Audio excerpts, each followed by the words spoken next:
SHM को study करने का आसान तरीका होता है फेजर डायग्राम। ठीक है, सबसे पहले ये पता होना चाहिए कि एसएचएम क्या होता है। अगर कोई भी चीज साइनोसॉइडली मूव कर रही है, मतलब उसका डिस्प्लेसमेंट साइन का फंक्शन है, ए साइन ओमेगा टी, सिर्फ ओमेगा टी हो सकता है या ओमेगा टी प्लस फाई हो सकता है। अगर किसी भी चीज का मोशन इस फॉर्म में लिख सकते हैं तो उसको एसएचएम बोला जाता है। ठीक है, सिंपल हार्मोनिक मोशन। ये जो साइन का कर्व होता है इसको हार्मोनिक कर्व बोलते हैं। इसको स्टडी करना यूजुअली थोड़ा टफ होता है। क्यों टफ होता है? क्योंकि बार बार साइन की इक्वेशन में वैल्यूज पुट करनी पड़ती है। जैसे मैं तुम्हें बताऊं एग्जाम्पल 1 कि अगर x is equals to 10 sine 2 pi t plus pi by 3 है, तो इसमें मैंने क्या क्या चीजें बता दी आपको। मैंने बताया एम्पलीट्यूड जो है वो 10 है, मतलब x की मैक्सिमम वैल्यू 10 जा सकती है, मिनिमम -10 जा सकती है। मैंने बताया ओमेगा की वैल्यू 2 पाई है। अगर ओमेगा की वैल्यू पता है तो आपको टाइम पीरियड ऑफ एसएचएम पता हो जाएगा। टाइम पीरियड होता है 2 पाई बाई ओमेगा, और अगर ओमेगा की वैल्यू भी 2 पाई है तो 2 पाई बाई 2 पाई।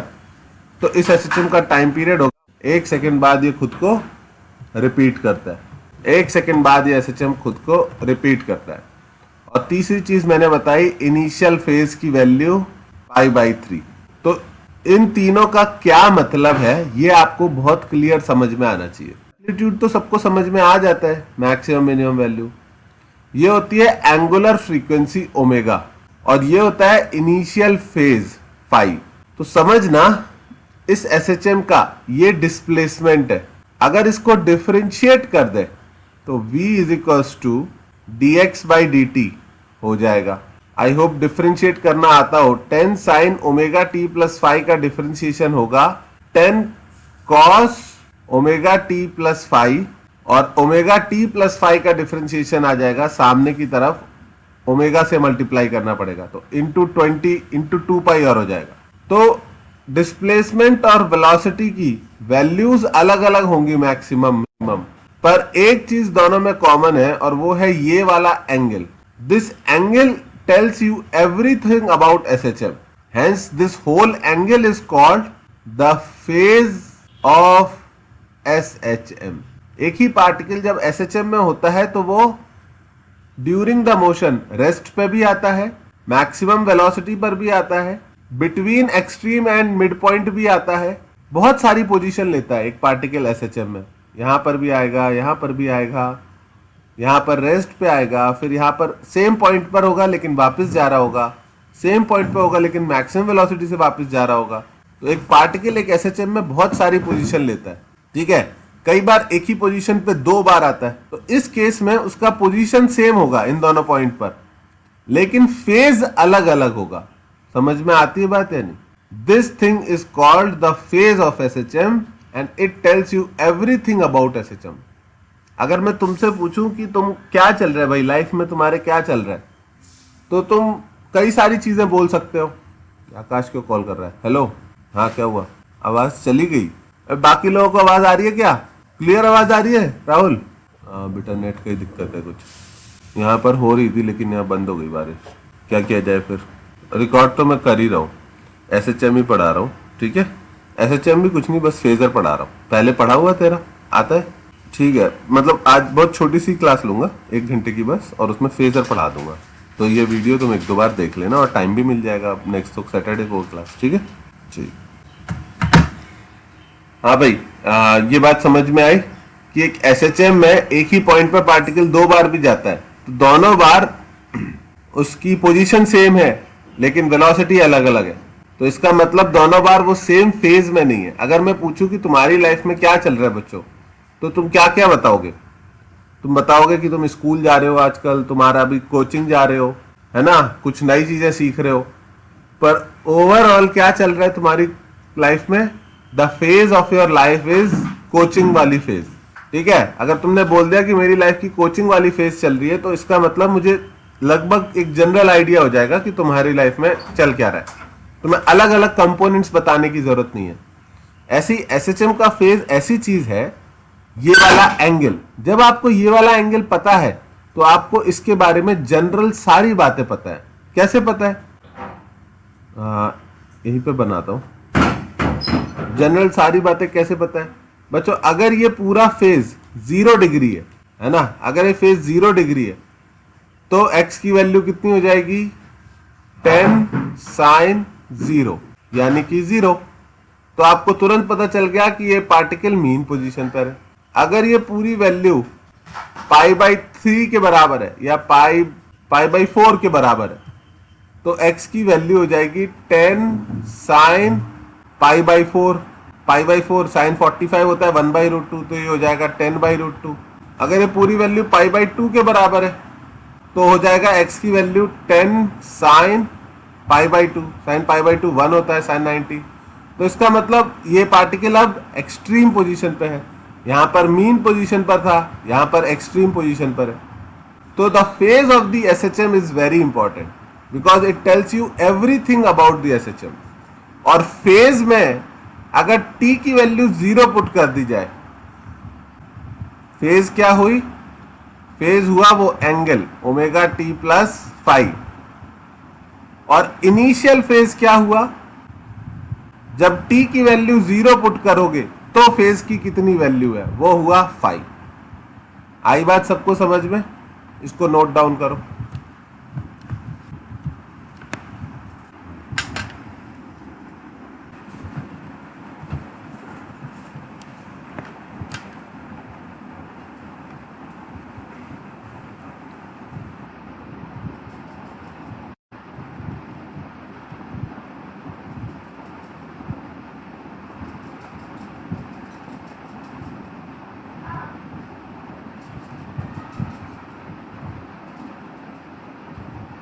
ओके, लिख लिया?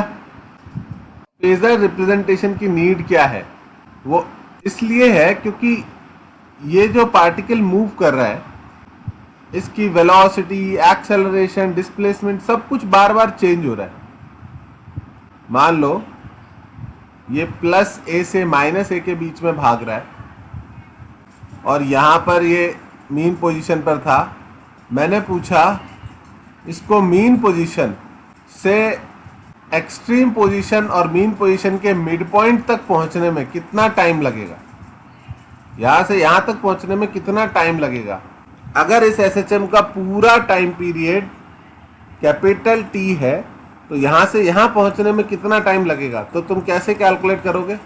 सबसे पहले इसकी इक्वेशन लिखोगे x is equals to a sine omega t। इस बार फाई की वैल्यू 0 होगी। क्यों 0 होगी? क्योंकि at t equal to 0 x की वैल्यू कितनी आनी चाहिए? 0। तो इनिशियल फेज कितना होगा? 0। t की वैल्यू 0 पर x की वैल्यू 0 तभी आएगी जब फाई की वैल्यू 0 हो जाए। अगर फाई की वैल्यू π/3 या कुछ और होगी तो फिर x की वैल्यू 0 नहीं आएगी t की वैल्यू 0 पर। तो जो SHM मीन पोजीशन से शुरू होता है उसकी इनिशियल फेज 0 होती है, मीन पोजीशन से पॉजिटिव डायरेक्शन में जो शुरू होता है। तो नाउ अगर आपको यहां से यहां तक जाने का टाइम पीरियड निकालना है तो टेक्निकली आपको क्या करना पड़ेगा? x की वैल्यू पुट करनी पड़ेगी कितनी? a/2 is equals to a sine omega t। a से a काटो 1/2 is equals to sine omega t। और अब ओमेगा t की वैल्यू कितनी हो सकती है बच्चों? साइन की वैल्यू 1/2 कितने एंगल पर आती है? 30 डिग्री, यानी ओमेगा टी की वैल्यू आएगी π/3। लेकिन साइन 30 डिग्री यानी ओमेगा टी की वैल्यू आएगी π/6। लेकिन साइन 150 डिग्री पर भी 30 ही आता है।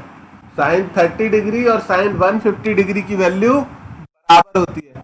फर्स्ट क्वाड्रेंट और सेकंड क्वाड्रेंट दोनों में साइन पॉजिटिव होता है। तो इतनी मेहनत भी करी और फिर भी अभी भी 2 ऑप्शन आ रहे हैं हमारे पास। तो टाइम की वैल्यू π/6 ओमेगा भी हो सकती है और 5π/6 ओमेगा भी हो सकती है। एक्चुअली दोनों आंसर करेक्ट है। एक बार ये ऊपर जाएगा π/6 ओमेगा पे और दूसरी बार ये ऊपर जाके जब नीचे आएगा। लेकिन overall this method of solving is really tough, क्योंकि हमेशा ये एंगल भी इतने अच्छे नहीं आएंगे जो आपको वैल्यू सारी पता हो। तो इसके लिए एक दूसरा मेथड बनाया गया कि एसएचएम की वेलोसिटी, एक्सेलरेशन, डिस्प्लेसमेंट सब कुछ चेंज हो रहा है, लेकिन एक सर्कुलर मोशन, एक पार्टिकल अगर यूनिफॉर्म सर्कुलर मोशन में है तो उसकी एंगुलर वेलोसिटी पूरे टाइम कांस्टेंट होगी। तो क्या एक यूनिफॉर्म सर्कुलर मोशन के पार्टिकल से हम एक एसएचएम को रिलेट कर सकते हैं? आइडिया कैसे आया होगा किसी के दिमाग में, मैं बताता हूं। ये एक पार्टिकल है जो कि एक सर्कल में भाग रहा है with constant angular velocity omega, ठीक है। ये रहा हमारा पार्टिकल और ये ओमेगा एंगुलर वेलोसिटी से इस सर्कल में भाग रहा है। इस टाइम पे इसकी पोजीशन ये है। अब किसी ने क्या किया, यहां पर एक बड़ी सी, बहुत बड़ी सी फ्लैश लाइट या टॉर्च लगा दी, ठीक है। This is a very huge torch. इससे लाइट गिरेगी इसके ऊपर और इस तरफ ऑन द राइट साइड एक बड़ी सी स्क्रीन लगा दी। यहां टॉर्च लगा दी और यहां पर स्क्रीन लगा दी। तो बच्चों, इस पार्टिकल की इसके जस्ट सामने वाले पॉइंट पर एक शैडो बन जाएगी या नहीं बन जाएगी? इस पार्टिकल की इसके जस्ट सामने वाले पॉइंट पर एक शैडो बन जाएगी बड़े आराम से। अब जब ये ऊपर भागेगा तो इसकी शैडो भी ऊपर जाएगी, यहां पर पहुंचेगा शैडो यहां पर होगी, पर इसकी स्पीड सेम रहेगी पूरे टाइम, ओमेगा आर, लेकिन शैडो की स्पीड इसकी वेलोसिटी का ऊपर वाला कंपोनेंट होगी, मतलब ये वाला कंपोनेंट। सोचना, जब ये टॉप मोस्ट पॉइंट पे पहुंचेगा और इधर जा रहा होगा, इस पार्टिकल की स्पीड जो सर्कुलर मोशन में है वो हमेशा ओमेगा आर रहेगी, कांस्टेंट स्पीड से जा रहा है। लेकिन जब ये टॉप मोस्ट पे पॉइंट पे पहुंचेगा तो इसकी शैडो ऊपर नहीं जा रही होगी, वो एक्चुअली रेस्ट पर होगी। उसके बाद ये नीचे आएगा, इसकी शैडो भी नीचे आएगी। इस पॉइंट पर पहुंचेगा, नीचे जा रहा होगा, इसकी शैडो मीन पोजीशन पर पहुंचेगी और उसकी मैक्सिमम वेलोसिटी होगी। तो मेरे कहने का मतलब है, जब ये यहाँ पहुंचेगा तो इसकी शैडो एक्सट्रीम पॉइंट पर पहुंचेगी और रेस्ट पर आएगी और नीचे नहीं जाएगी। कि एक पार्टिकल अगर सर्कुलर मोशन में घूम रहा है with constant angular velocity omega, तो उसकी परछाई, हम एक्स एक्सिस पे देखें या वाई एक्सिस पे, उससे कोई फर्क नहीं पड़ता, उसकी जो परछाई है वो एसएचएम कर रही होगी। तुम बोले सर ऐसे देख के कैसे बोल सकते हैं, ऊपर नीचे ही तो जा रहा है, एसएचएम होना जरूरी नहीं है। वो भी प्रूव कर सकते हैं।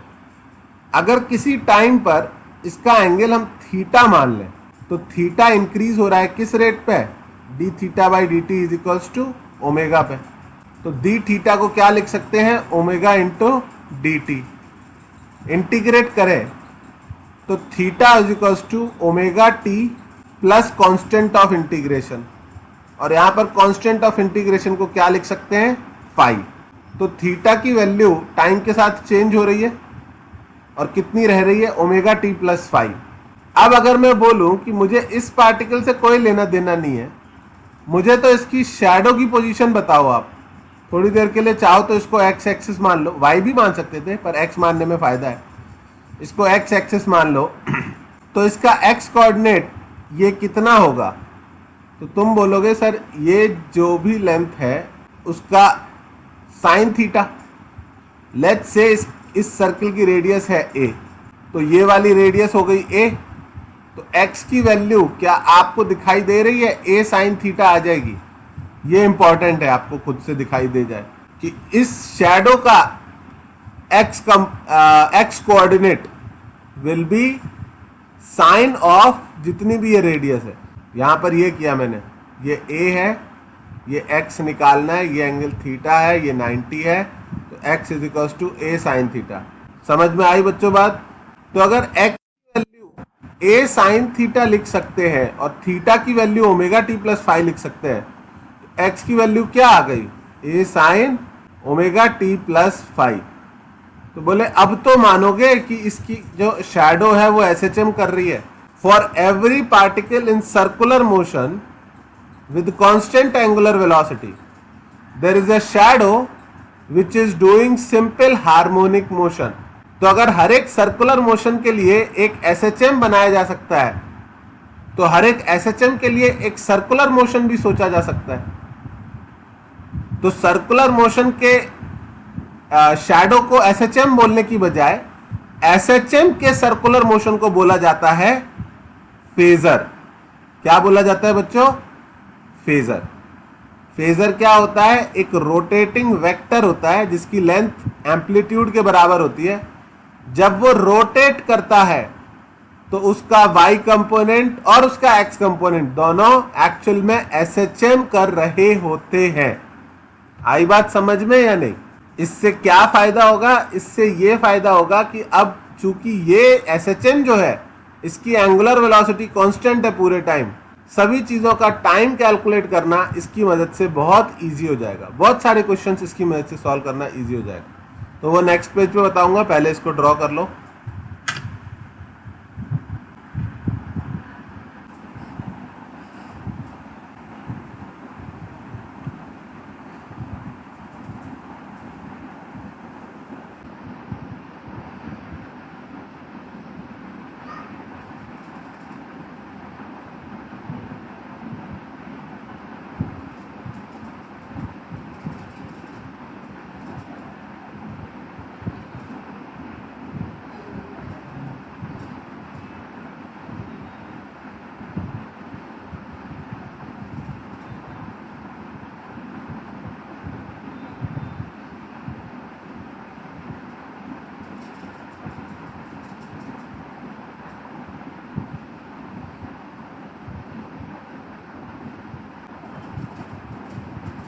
बच्चों लिख लिया इसको?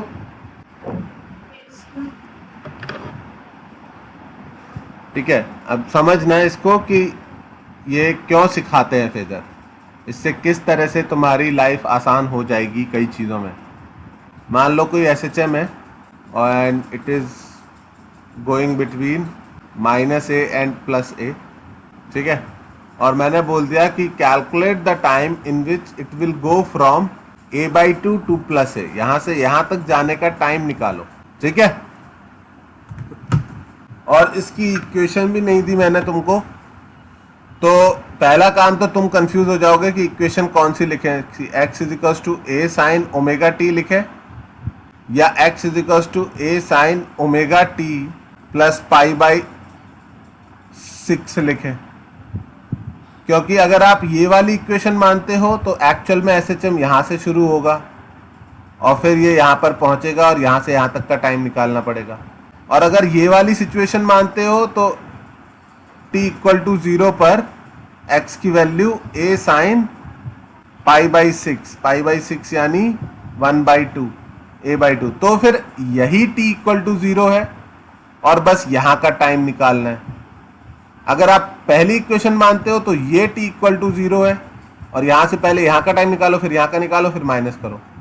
लेकिन अगर आपको फेजर आता है तो आपको इक्वेशन के बारे में सोचने की जरूरत नहीं है, बिल्कुल भी नहीं। आप बस क्या बोलो कि ये एक एसएचएम है, इसके बदले एक फेजर भी यहां पर घूम रहा होगा। रियलिटी में नहीं घूम रहा होगा, बस हाइपोथेटिकली तुमने अज्यूम कर लिया कि एक एसएचएम के बदले एक फेजर होता है। हमने ये मान लिया कि इसका फेजर यहां पर है, इसके सामने ये रहा फेजर। अब मुझे बताओ कि जब ये पार्टिकल यहां पर है तो इसका फेजर इसके सामने इसी पॉइंट पर होगा। इस पॉइंट पर भी हो सकता था और सामने एक्चुअली 2 पॉइंट आ रहे हैं इसके, इस पर भी हो सकता था। लेकिन थोड़ा सा देखो पार्टिकल की तरफ, ये किधर जा रहा है? ऊपर जा रहा है। तो इन दोनों में से इसका फेजर एक्चुअली कहां पर होगा? ए पर या बी पर? I think it's pretty obvious, ये वाला इसका फेजर होगा। तो इनिशियली इसका फेजर यहां पर था और बच्चों इसका ये परपेंडिकुलर की वैल्यू कितनी है? This is a/2। तो ये रट लो, अगर ये a/2 है और ये तो हमेशा a ही लेना है, तो ये एंगल आएगा 30 डिग्री। अगर ये a/√2 है तो ये 45 आएगा और अगर ये √3a/2 है तो ये 60 आएगा। थोड़ी सी प्रैक्टिस से याद भी हो जाता है। तो अब मुझे तुम्हें पूछना था कि a/2 से a तक का टाइम। भाई इसकी वेलोसिटी तो चेंज होती है, बाद में रुक भी जाता है, लेकिन यहां से जब ये a पर पहुंचेगा तो इसका फेजर डेफिनेटली यहां पर होगा। तो अब आप इस एसएचएम का टाइम पीरियड निकालने की बजाय, इस एसएचएम का टाइम निकालने की बजाय इस फेजर का टाइम कैलकुलेट कर लो। ये कितना एंगल चलना है इसको? अगर ये 30 डिग्री आ गया तो ये 60 डिग्री चलना है और एक फॉर्मूला होता है time is equals to displacement upon velocity, और उसी के साथ एक होता है angular displacement upon angular velocity. तो टाइम कैसे कैलकुलेट किया जा सकता है, यहां से यहां तक जाने का एंगुलर डिस्प्लेसमेंट कितना है 60 डिग्री, 60 डिग्री यानी π/3, और यहां से यहां तक जाने की एंगुलर वेलोसिटी तो पूरे टाइम कांस्टेंट रहती है ओमेगा, तो वो हो गया ओमेगा। आंसर आ गया π/3 ओमेगा, और ओमेगा की वैल्यू थोड़ी देर पहले बताई थी कितनी 2π/t, तो टाइम आ गया total time period divided by 6। अब इस चीज से बचने के लिए ज्यादातर लोग रटवा देते हैं कि यहां से यहां तक का टाइम t/6 होता है, यहां से यहां तक का टाइम t/12 होता है। समझ रहे हो सकता है तुम्हें भी क्लास में एक टेबल टाइप की बनवा दी हो कि यहां से यहां तक का t/12 होता है, यहां से यहां तक का t/6 होता है, लेकिन जिसको फेजर आता है उसको ये सब रटने की जरूरत नहीं है, और थोड़ा घुमा के भी पूछूंगा तो वो बड़े आराम से बता देगा। बच्चों क्या ये एग्जाम्पल समझ में आया आपको? ठीक है, एक दो एग्जाम्पल अभी तुम लोग सॉल्व करके देखोगे मेरे साथ तो और क्लियर हो जाएगा। ठीक है, हाँ, इसको एक काम करो, इसको कॉपी कर रहे हो क्या? कर लो कर लो। ठीक है, क्वेश्चन ये है calculate time to reach from a/2 to a। कितना आया वो टाइम t/6।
Yes.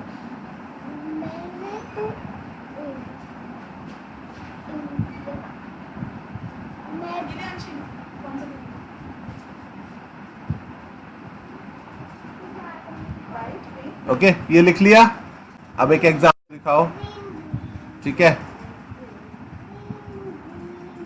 एक, हाँ, इसको सॉल्व करने के लिए बेटर ये रहता है कि भले ही एक्स एक्सिस पे दिया हो, अपनी एक्स एक्सिस को तुम वर्टिकल बना लो। ठीक है, तो वो सर्कल के सामने रखना उसको आसान हो जाता है।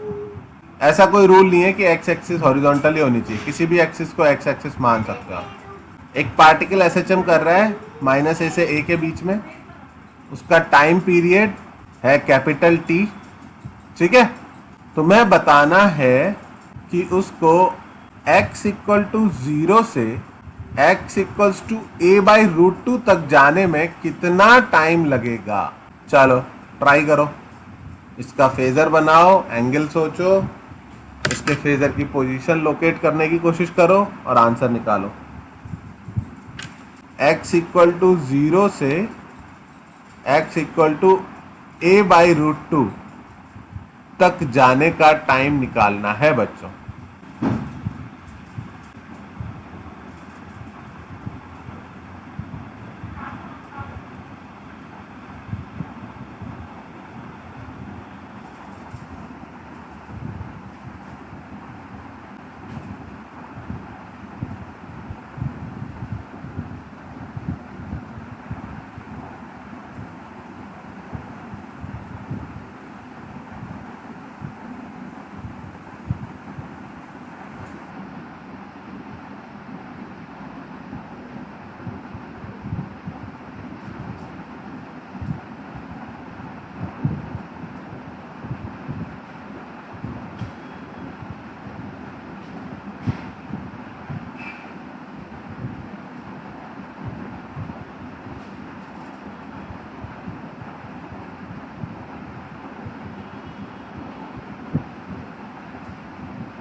ओके, क्या करना है तुमको, इसका फेजर बनाओ, एक हाइपोथेटिकल सर्कुलर मोशन में चलने वाला पार्टिकल। ठीक है, ये पार्टिकल एक्चुअल में यहां पर नहीं है, लेकिन हर एक एसएचएम गोइंग पार्टिकल के बदले एक पार्टिकल सोचा जा सकता है।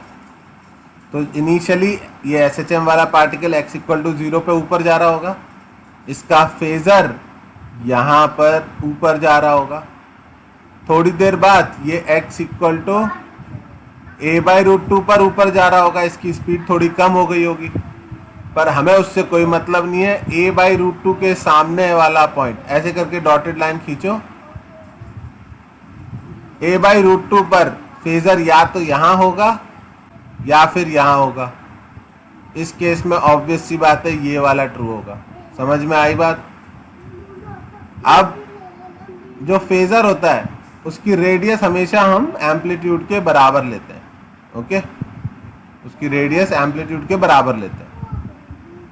तो ये अगर a है और ये a/√2 है, तो आई थिंक ये एंगल समझ में आ जाएगा आपको 45 डिग्री। तो पॉइंट P से पॉइंट Q तक जाने में इस SHM की वेलोसिटी चेंज हुई, लेकिन इसके फेजर की एंगुलर वेलोसिटी कांस्टेंट रहती है, ओमेगा।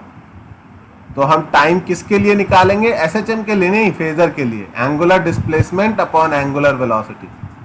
एंगुलर डिस्प्लेसमेंट 45 डिग्री यानी π/4, angular velocity omega, π/4 omega. Omega की वैल्यू कितनी पुट कर दोगे? 2π/t। आंसर आया t/8। समझ में आया है सबको? ठीक है, खुद से भी हो गया था नहीं? Very nice, very nice.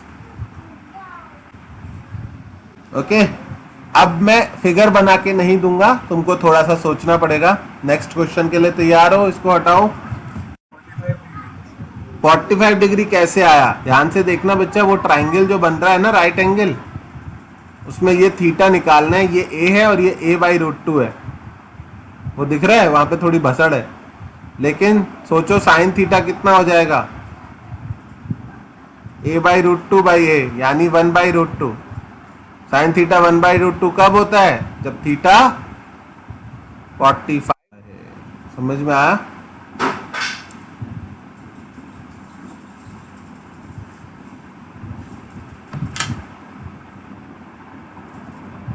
एक क्वेश्चन लिखो।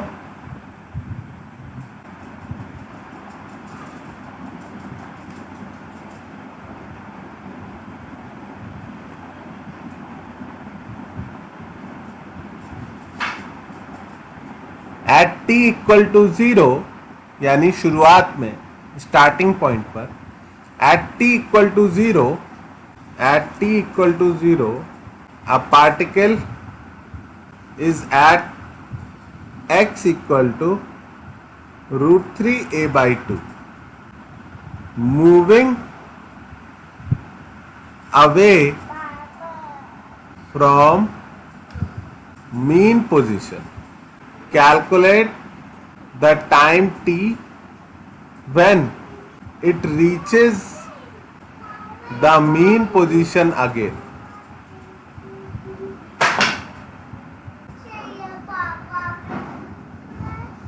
सोचो इसके बारे में, ड्रॉ करो, SHM ड्रॉ करो और फिर फेजर ड्रॉ करो।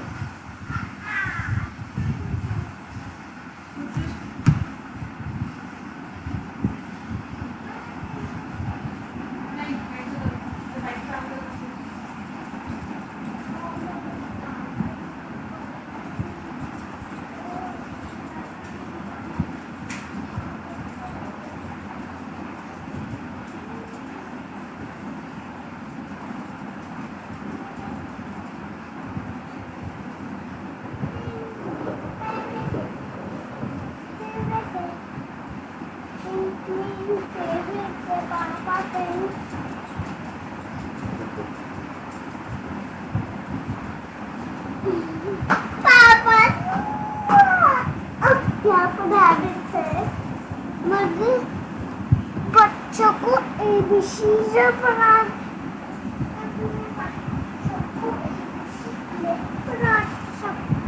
आप वेक्टर की डेफिनेशन बता दो।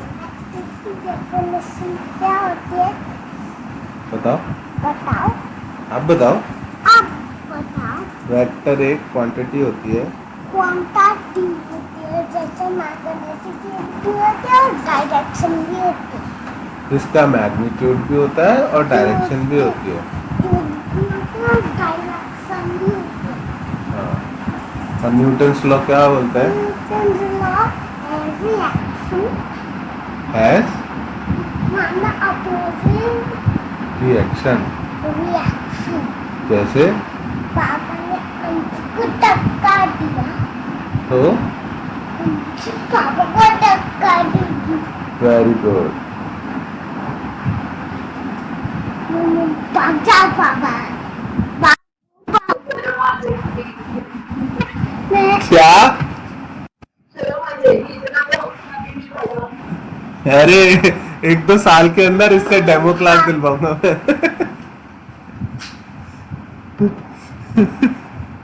बच्चे 11th में पढ़ते हैं फर्स्ट टाइम न्यूटन्स लॉ ठीक से, और 9th में पढ़ते हैं, शायद 9th में आता है ना।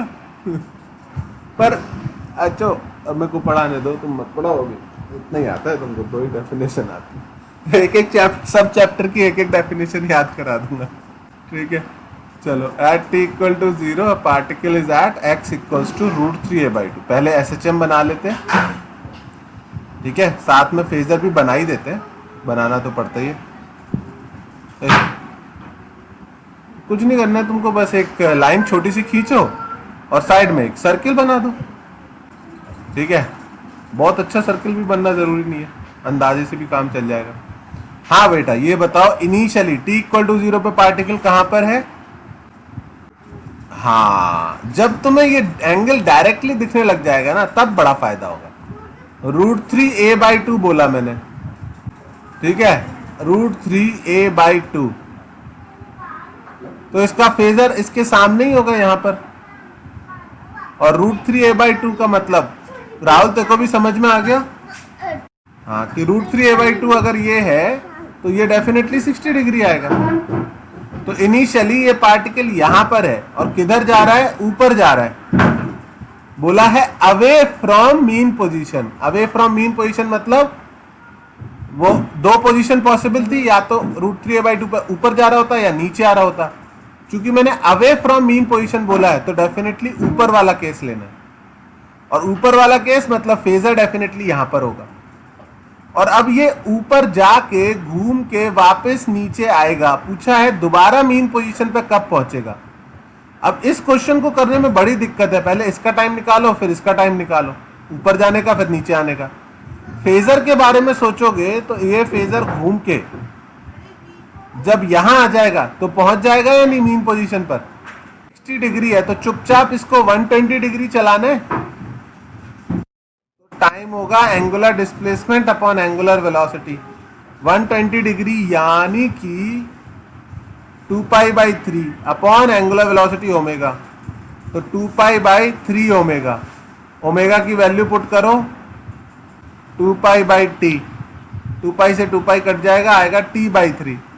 बच्चों पूरा सर्किल चलने में अगर t टाइम लगता है तो 120 डिग्री उसका 1/3 ही है, तो वो t/3 ही आना था। बाद में तुम और अच्छे हो जाओगे तो डायरेक्टली मार्क करने लग जाओगे। समझ में आया फेजर का यूजफुलनेस? ठीक है, वेरी गुड। ठीक है, अब ये जो हम चैप्टर पढ़ रहे हैं उसमें एक्चुअली फेजर का ये वाला यूज नहीं आएगा। ये तो मैंने इसलिए बताया कि जब मैं फेजर पढ़ा ही रहा हूं तो एटलीस्ट उसका यूज, उसका कुछ काम तो सिखा दूं।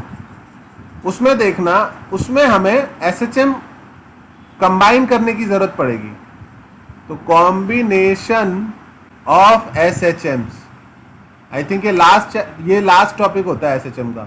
तो अगर 2 पार्टिकल SHM कर रहे हैं आसपास, आसपास नहीं कहीं भी कर रहे हो, एक का एम्पलीट्यूड है A1, दूसरे का एम्पलीट्यूड है A2, ठीक है, ये भी SHM कर रहा है, ये भी SHM कर रहा है। तो एक इनिशियली t इक्वल टू 0 पर अपनी मीन पोजीशन पर है, जबकि दूसरा t इक्वल टू 0 पर अपनी, चलो दूसरे को भी पहले मीन पोजीशन पर ले लेते हैं, ठीक है। Particle P, particle Q। किसी ने बोला कि इन दोनों को कंबाइन कर दिया गया। कंबाइन कर दिया गया मतलब एक तीसरा एसएचएम बनाया गया। पहले वाले की इक्वेशन अगर x1 is equals to a1 sine omega t है और दूसरे वाले की equation x2 is equals to a2 sine omega t है। इनिशियली दोनों का फेज सेम है, इनिशियल फेज दोनों का 0 है, तो x इज इक्वल्स टू कितना हो जाएगा, x1 प्लस x2, इन दोनों को कंबाइन किया गया। तो इस केस में a1 प्लस a2 ऐड हो जाएगा और साइन ओमेगा टी कॉमन आ जाएगा, यानी इन दोनों का एडिशन का रिजल्ट जो आएगा वो एक नया एसएचएम आएगा और उसका एम्पलीट्यूड होगा a1 प्लस a2।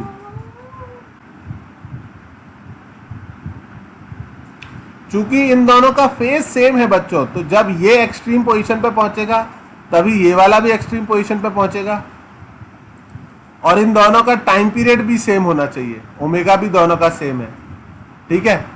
तो जब ये दोनों एक्सट्रीम पे पहुंचेंगे तो अगर इनका डिस्प्लेसमेंट ऐड किया जाए तो नेट डिस्प्लेसमेंट हो जाएगा a1 प्लस a2। जब ये दोनों एक साथ नेगेटिव एक्सट्रीम पे पहुंचेंगे, दोनों का डिस्प्लेसमेंट ऐड किया जाएगा तो नेट डिस्प्लेसमेंट आ जाएगा माइनस a1 प्लस a2। तो अगर दो एसएचएम सेम फेज में है तो उनका एडिशन बहुत ही आसान है। It will be always a1 plus a2 sine omega T, अगर उनका फेज क्या है, सेम। पर फिर से सोचो, अगर ये दोनों अपोजिट फेज में होते बच्चों, मतलब जब ये ऊपर जा रहा है उस पॉइंट पर ये दूसरा वाला नीचे जा रहा होता, तो उस केस में जब ये पॉजिटिव एक्सट्रीम में पहुंचता, P पॉजिटिव एक्सट्रीम में पहुंचता, Q एक्चुअली कहां पहुंच गया होता, नेगेटिव एक्सट्रीम में। जब P जो है वो पॉजिटिव एक्सट्रीम पे पहुंचता, Q कहां पे पहुंच जाता, नेगेटिव एक्सट्रीम पे। अब अगर डिस्प्लेसमेंट ऐड करो a1 और माइनस a2, a1 और माइनस a2, तो इनका कॉम्बिनेशन सिर्फ a1 माइनस a2 तक ही जाएगा, a1 प्लस a2 तक कभी नहीं पहुंचेगा। इस केस में इनका जो कॉम्बिनेशन आता है एसएचएम का, वो एक्चुअली a1 माइनस a2 या a2 माइनस a1 से minus of a2 minus a1 तक ही ट्रैवल कर पाता। समझ में आ रही है बात या नहीं? क्योंकि ये डिस्प्लेसमेंट है, ऐड करोगे तो डायरेक्शन मैटर कर जाएगी। तो अगर दोनों सेम फेज में है तो एम्पलीट्यूड a1 प्लस a2 चला जाएगा, और दोनों अपोजिट फेज में है तो एम्पलीट्यूड a1 माइनस a2 हो जाएगा। जैसे ऐसे समझना कि एक तुम्हारी फैमिली में मान लो एक तुम हो और एक तुम्हारा भाई है। तुम में से एक बहुत पैसे कमा रहा है, दूसरा उधारी में जी रहा है, ठीक है। तो तुम्हारी पूरी कंबाइन फैमिली का फेज तुम्हारी वजह से पॉजिटिव है और तुम्हारे भाई की वजह से नेगेटिव है, तो टोटल फेज पॉजिटिव नहीं आएगा। हो सकता है नेगेटिव हो जाए और हो सकता है जीरो हो जाए, क्योंकि एक टाइम पर जब तुम रिच हो वो पुअर है, और हो सकता है जब वो रिच हो तो तुम पुअर हो जाओ। अगर तुम दोनों आउट ऑफ सिंक हो तो तुम्हारा एडिशन कभी बहुत ह्यूज नहीं आएगा। लेकिन अगर तुम एक साथ सिंक में चल रहे हो मतलब जिस टाइम पर तुम पैसा कमा रहे हो वो भी पैसा कमा रहा है, तो ओवरऑल जो फैमिली का फेज है वो एक साथ बहुत हाई जाएगा और हो सकता है एक साथ बहुत लो भी जाए। तो दो एसएचएम का कॉम्बिनेशन रियल वर्ल्ड में दिखाना बहुत मुश्किल है, लेकिन सोचने में अगर दो एसएचएम एक साथ पॉजिटिव जा रहे हैं तो उनका रिजल्टेंट बहुत हाई आएगा, और जब एक पॉजिटिव जा रहा है दूसरा निगेटिव जा रहा है तो उनका रिजल्टेंट बहुत लो आएगा। इस चीज को ऐसे समझाने में बैंड बज गई। अब देखना फेजर से यही चीज कितना आसानी से तुम्हारे समझ में आएगी। मतलब जबकि मैंने सबसे सिंपल केस लिए थे, पर कॉम्बिनेशन ऑफ एसएचएम दिखाना बहुत मुश्किल चीज है। अब तुम देखना कि अगर मैं इनके एसएचएम की बात ही ना करूं, मैं फेजर को कंबाइन करने की बात करूं, तो सोचो कितना आसान होगा। Just let me draw it. पहला एसएचएम, दूसरा एसएचएम, ठीक है, और इस लाइन पे मैं बनाऊंगा इनका कॉम्बिनेशन। अब देखो पहला एसएचएम a1 से माइनस a1 तक घूम रहा है, तो इसका सर्किल बच्चों a1 रेडियस का बनाना होगा। समझ में आ रही है बात? और दूसरा एसएचएम जो है वो a2 से माइनस a2 के बीच घूम रहा है। तो इसका फेजर ऐसा बनाना होगा। अभी जो हमने दो केसेस लिए बहुत इजी थे कि दोनों सेम फेज में थे या दोनों अपोजिट फेज में थे। इन जनरल बात करें तो जब दोनों एसएचएम के बीच कुछ फेज डिफरेंस होगा, वो वैल्यू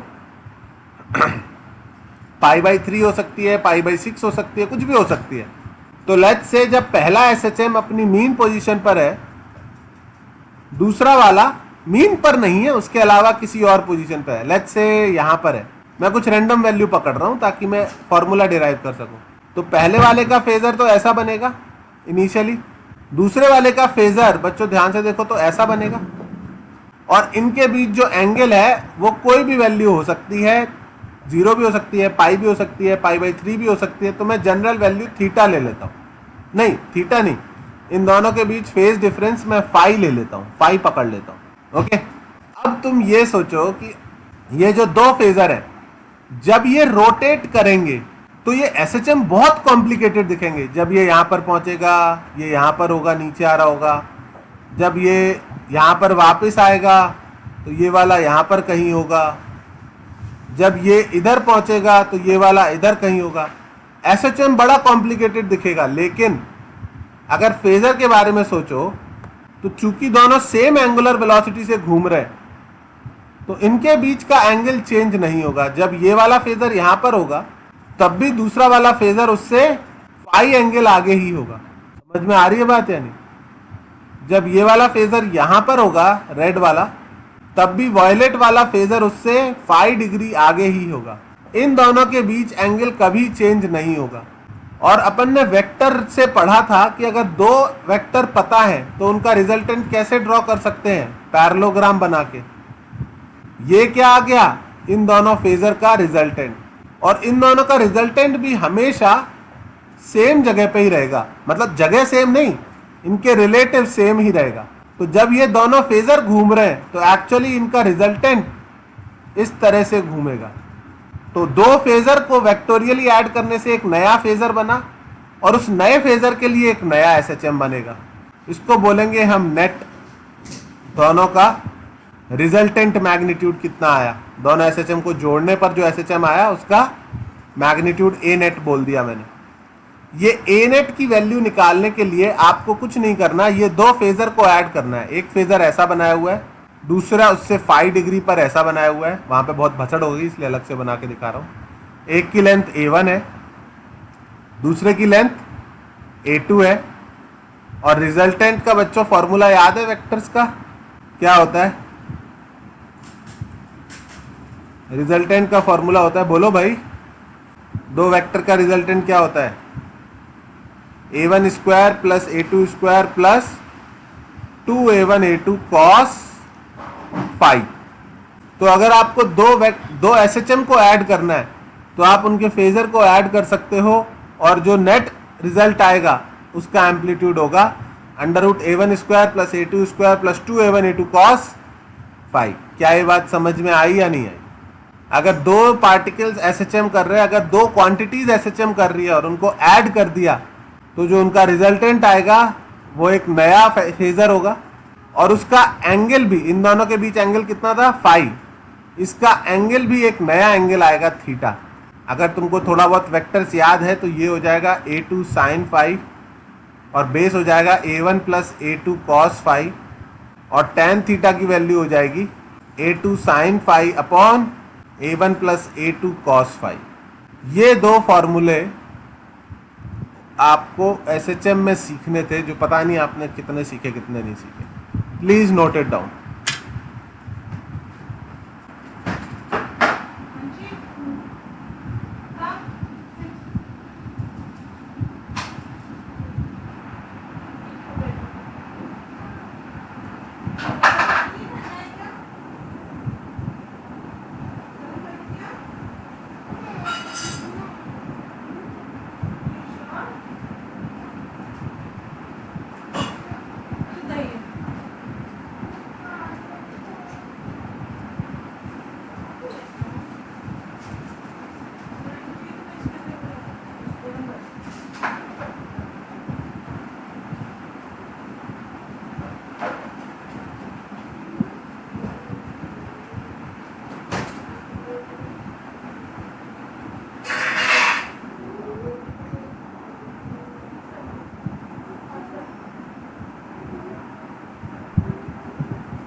आई डोंट नो। हाँ भाई, ये लिखा तुम लोगों ने?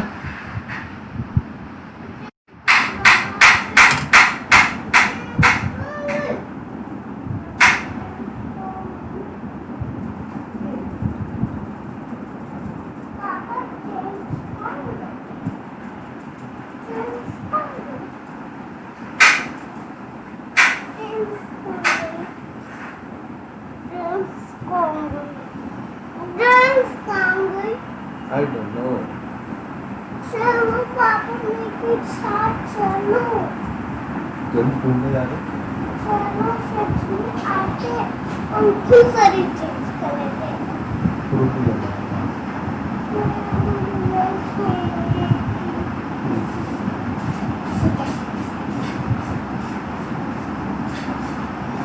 Seni sen kırıklar, resmen resmen doğru et bana atla, silahında atla, kurumda kanını, akırasından, nangaylanda, vakulay kanını, हाँ nangaylanda, nango बनाएंगे, रसमलाई खाएंगे, रसमलाई।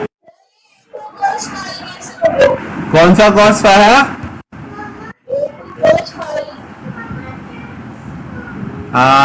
रुक जा, मैं बना के दिखाता हूँ। लिख ले, तू लिख लिया ना?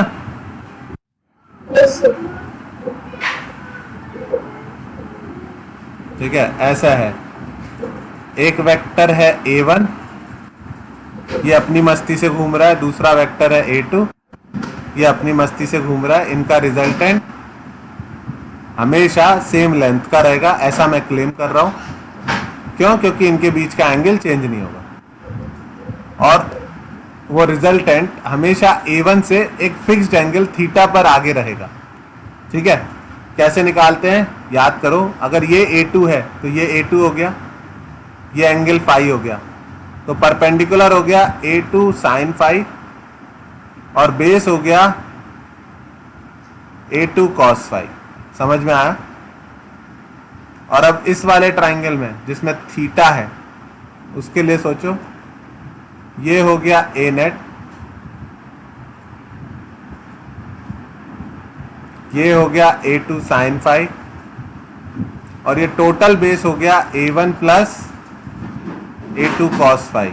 a2 कॉस फाई बेटा सिर्फ इतनी लेंथ है, ये डॉटेड वाली लेंथ a2 कॉस फाई है और ये a1 है और ये टोटल हो गया a1 plus a2 cos phi. ठीक है, तो दो एसएचएम को, हाँ, दो एसएचएम को ऐड करोगे। जब भी दो एसएचएम ऐड होंगे, मैं समझाने की कोशिश करता हूं कि ये मैं क्यों पढ़ा रहा हूं, इस चैप्टर में क्यों पढ़ा रहा हूं। टेक्निकली तो एसएचएम में पढ़ाना चाहिए था कि अगर दो वायर में करंट आ रहा है, एक में है I1 is equals to 5 sine omega t और दूसरे में है I2 is equals to 5 cos omega t, तो बच्चों इस वाली वायर में current I is equals to 10 नहीं जाएगा। 10 साइन ओमेगा टी लिखोगे तो गलत हो जाएगा। आपको इसको और इसको कैसे ऐड करना पड़ेगा? वेक्टोरियल ही, इनके फेजर को ऐड करना पड़ेगा। समझ में आ रही है बात या नहीं? आपको I1 का फेजर ऐसा बनाना पड़ेगा 5 मैग्नीट्यूड का, I2 का फेजर इसको सोचना पड़ेगा 5 साइन ओमेगा टी प्लस 90 लिख सकते हैं इसको, sine 90 plus theta cos theta होता है। तो दूसरे का फेजर I2 का ऐसे बनाना पड़ेगा 5, और इन दोनों का रिजल्टेंट जो आएगा वो इस केस में तुम्हें दिख ही जाएगा कि 5√2 आएगा और वो I1 से 45 डिग्री आगे भी होगा। तो इसका रिजल्टेंट जो आएगा वो आएगा 5√2 साइन ओमेगा टी प्लस π/4। ये चीज मुझे सिखानी है इस चैप्टर में, इसलिए पूरा एसएचएम का ये सब सिखाने की कोशिश कर रहा हूँ। समझ में आई बात? आज ज़्यादा नहीं सिखाता हूँ क्योंकि वैसे ही बहुत कम लोग हैं और नेक्स्ट क्लास में भी थोड़ा रिवाइज तो कराना ही पड़ेगा। ठीक है, अपन क्लास नेक्स्ट रखेंगे सैटरडे को। तो मैं टाइम मिल रहा है तो प्लीज़ ईएमआई अच्छे से ख़त्म कर लो। मैंने, ठीक है, ईएमआई के IIT JEE के सॉल्यूशन बेटा रिकॉर्ड कर लिए हैं, कल रात को ही किए हैं, आज वो अपलोड कर दूंगा और नीट के भी कर दूंगा। ठीक है, तो नैनी आप भी आईआईटी के प्रीवियस ईयर लास्ट ईयर 2019 के क्वेश्चन सॉल्व कर सकते हो, वो वीडियोस है, तो 15-20 क्वेश्चन होंगे, आपको भी सॉल्व कर लेने चाहिए। Your level will increase drastically. Okay, तो सीधे प्ले करो, पॉज करो, क्वेश्चन पढ़ो, सॉल्व करो। नहीं हो रहा है पूरा सॉल्यूशन देखो, फिर से सॉल्व करो। ओके, हाँ, और मैं वो आज अपलोड कर दूंगा EMI-AC के, तो EMI-AC खत्म कर लेना पूरा, ठीक है। और मैग्नेटिज्म के तो नीट के ऑलरेडी डाल दिए थे मैंने 15 क्वेश्चन, और उसके भी आईआईटी के कर रहा हूँ। डेली 10-15 क्वेश्चन में वीडियो बना रहा हूँ, तो मोटिव ये है कि आपको वो 15-20 क्वेश्चन जरूर आते हो। ओके, ठीक है, चलो, सी यू ऑन सैटरडे, ठीक है।